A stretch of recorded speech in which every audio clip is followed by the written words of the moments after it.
update natin para sa lagay ng ating panahon. Ngayong umaga po ng March 9, 2024 na kung saan sa ngayon ay patuloy pa rin ang pag-ira ng hanging amihan dito po sa malaking bahagi ng ating bansa, lalo na dito sa Luzon, habang may shear line na nakaka-apekto po ngayon sa ilang bahagi ng Caraga, Southern Leyte at Southern Samar. Ang easterlies ay umiihip naman sa nalalabing bahagi pa ng Mindanao at sa ating long-range forecast ay wala pa rin bagyo na nakikita na tatawid dito po sa ating bansa hanggang sa susunod na 2 linggo,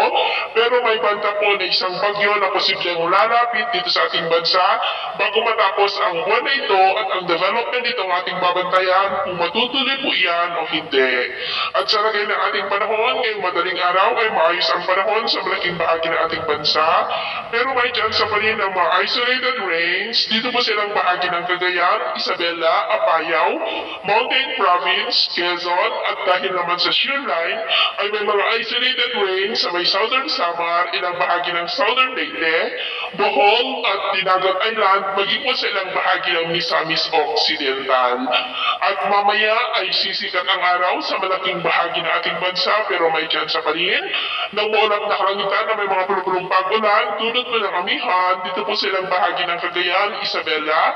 Apayao, Mountain Province at Quezon. At dahil naman sa shear line ay maulap rin ang kalangitan na may mga pulupulong pag-ulan sa may Southern Leyte, Southern Samar,